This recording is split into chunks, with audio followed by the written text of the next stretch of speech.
కాబట్టి ఇక్కడ ప్రజలందరూ నోరు మూసుకుని ఉండేలాగా, బుర్రలు పనిచేయని తెలివి తక్కువ దద్దమ్మల్లాగా, కన్ఫ్యూజ్ అయిపోయినటువంటి బాపతలాగా ఉంటే అప్పుడు వాడు వచ్చి పెట్టుబడులు పెడతాడు. మరి వాళ్ళందరినీ కన్ఫ్యూజ్ చేయాల్సిన పని ఎవరిది? మోడీది, చంద్రబాబు నాయుడు గారిది, పవన్ కళ్యాణ్ది, జగన్మోహన్ రెడ్డిది కూడా. అందుకనే జగన్మోహన్ రెడ్డి గారు కూడా ప్యాకేజీ ప్రకటించగానే ఏమన్నాడు? ఈ ప్యాకేజీ నేను చేసిన కృషి వల్ల వచ్చిందన్న.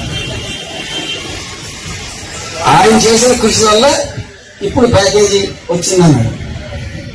ఇది అందుకని అందరూ కూడబెట్టుకుని ఒక ప్యాకేజీ వచ్చేసింది, స్టీల్ ప్లాంట్ సమస్య పరిష్కారం అయిపోయింది, మేము ఇచ్చిన వాగ్దానాన్ని నిలబెట్టేస్తున్నాము, ఇవన్నీ చెబుతున్నారు.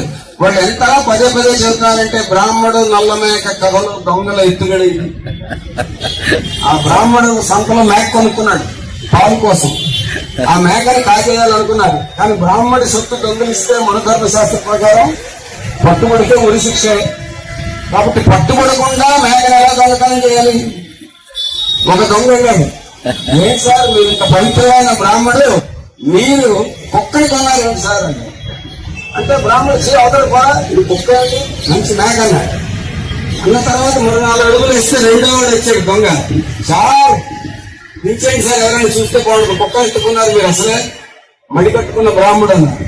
వాడికి డౌట్ వచ్చి ఒకసారి చూశాడు, మేకే. మళ్ళా బజార్ పెట్టి నుంచి అవతలకి పోతున్నాడు.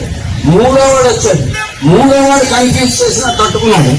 4వ వాడు వస్తే ఆ కన్ఫ్యూజన్ లో పడిపోయి ఎంతమంది చెబుతున్నారంటే ఇది నిజంగా కుక్కే, మేక కాదు కుక్కే అయి ఉంటుంది.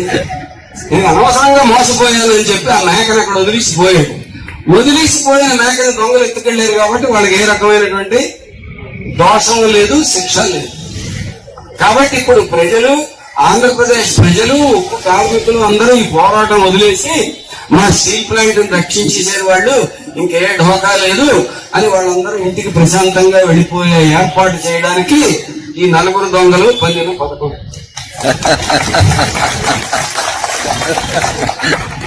అయితే స్టీల్ ప్లాంట్ లో బ్రాహ్మణులు ఎక్కువ మంది ఉన్నారు, అది సమస్య. వాళ్ళందరూ నమ్ముతారు కాబట్టి వాళ్ళందరికీ అరే బాబు నువ్వు ఆ ప్రచార భ్రమలో పడకు, నువ్వు కరెక్ట్ మేకనే కొన్నావు, 4 ఏళ్ల క్రితం నువ్వు వేసిన టెంట్ కరెక్ట్. ప్రైవేటీకరణ అనేది ఆపే వరకు నీ పోరంలో మడమ తెప్పుకు, ఎటువంటి భ్రమలో పడకు అని వాళ్ళకి చెప్పాలి. ఎవరో ఆ భ్రమ లేనటువంటి వాళ్ళు, ఇక్కడికి వచ్చిన వాళ్ళందరూ భ్రమ లేని వాళ్ళు. ఈ సంఖ్య తక్కువేం కాదు, ఇంకా కొంతమంది రాలేకపోయి ఉంటారు. కానీ వాళ్ళకి చెప్తే వాళ్ళు కూడా ఇంకా చాలా మంది వస్తారు.